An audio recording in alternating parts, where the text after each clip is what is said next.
एक महत्त्वाची बातमी समोर येते। कल्याण डोंबिवली महानगरपालिका निवडणुकीत पैसे वाटपाचा एक व्हिडिओ समोर येतोय। कल्याण डोंबिवलीत निवडणूक प्रचाराला गालबोट लागल्याचं चित्र आहे। भाजप उमेदवाराच्या प्रचारात मतदारांना पैशाची पाकिटं वाटप केल्याचा आरोप होतोय आणि आता आणखीन एक व्हिडिओ समोर आलेला आहे। या घटनेमुळे राजकीय वातावरण तापलेलं आहे। भाजप नेते यावर काय प्रतिक्रिया देतात हे पाहणं महत्त्वाचं ठरणार आहे।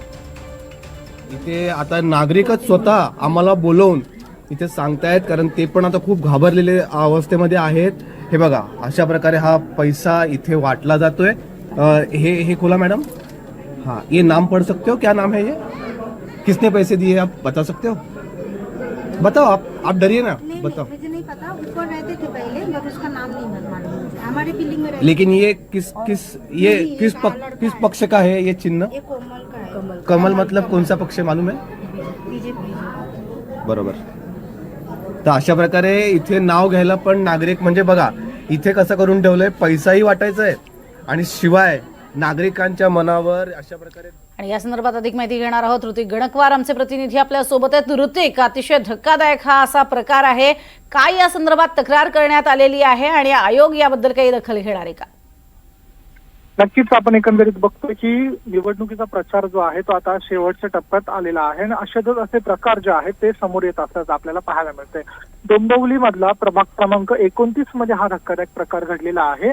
भाजपचं पॅम्पलेट आहे, त्या पॅम्पलेटच्या आतमध्ये एका पाकिटामध्ये पैसे असल्याचा जो व्हिडिओ आहे ते समोर आल्याचं आपल्याला पाहायला मिळतंय। स्थानिक त्या ठिकाणचे उमेदवार जे आहेत ते शिवसेनेचे, ते देखील त्या ठिकाणी उपस्थित असून आपण बघतोय की त्यांच्याच वतीने हा आरोप करण्यात येतो की भाजपच्या वतीने हे पैसे जे आहेत त्याचं वाटप करण्यात आलंय। तर दुसरीकडे याच संदर्भात ट्विट करत त्या ठिकाणचे माजी आमदार राजू पाटील यांनी देखील म्हटलेलं आहे की कालचा रेट हा 3000 होता, आता पैशाचे व्हिडिओ पकडल्यानंतर आता रेट जो आहे 5000 करण्यात आलेला आहे। त्यांच्याकडून थेट भाजपवरती पैसे वाटण्याचा आरोप जो आहे तो या ठिकाणी करण्यात आल्याचं पाहायला मिळतंय। स्थानिक उमेदवार जे आहेत ते निवडणूक आयोगामध्ये त्यांनी तक्रार देखील केलेली असून आता आयोग या संदर्भात काय कारवाई करतं हे पाहणं महत्वाचं ठरणार आहे। तसेच दुसरीकडे या संदर्भात आशिष शेलारांना देखील प्रश्न विचारला असता आशिष शेलार बोलले का आम्हाला पैसे वाटपाची गरज नाही, आम्ही खूप विकास केलेला आहे आणि तो व्हिडिओही मी बघितलेला नाही, अशा पद्धतीची प्रतिक्रिया जी आहे ती आशिष शेलारांनी दिलेली होती। त्यामुळे आता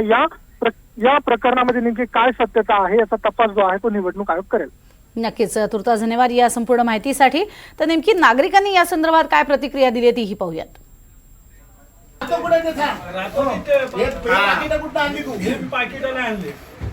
मला माहिती, मी रे तिकडे ह्याच्यामध्ये कामाला, तिथले पैसे माझे आणि हे सगळं माझं आहे। मी काय ते माझं नको तिकडे ठेवा। यांचं म्हणजे कोणाचं ते सगळे मोजा ते व्हाईट पॅकेट आणि खोलून दाखवा रे, मोजा ते पॅकेट वही काढा, वही बाजू आता तर तुम्ही सांगितले। बरं, हे राहतात कोणाकडे माहिती का? विशू पेंडेकरचे कार्यकर्ते। कोणाचे कार्यकर्ते आहेत तुम्ही? सांगितलं विशू पेंडेकर। पेंडेकर बाबा, कोणाचा कार्यकर्ता आहे? पेंडेकर। पेंडेकर पूर्ण नाव सांग, पूर्ण नाव सांग।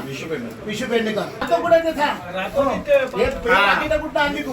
पाकिटाला आणले नाही, मला माहिती, मी रे तिकडे ह्याच्यामध्ये कामाला, तिथले पैसे माझे आणि हे सगळं माझं आहे। मी काय ते माझं नको तिकडे ठेवा। यांचं म्हणजे कोणाचं ते सगळे मोजा ते व्हाईट पॅकेट आणि खोलून दाखवा रे, मोजा ते पॅकेट वही काढा, वही बाजू आता तर तुम्ही सांगितले। बरं, हे राहतात कोणाकडे माहिती का? विशू पेंडेकरचे कार्यकर्ते। कोणाचे कार्यकर्ते आहेत तुम्ही? सांगितलं विशू पेंडेकर। पेंडेकर बाबा, कोणाचा कार्यकर्ता आहे? पेंडेकर। पेंडेकर पूर्ण नाव सांग, पूर्ण नाव सांग।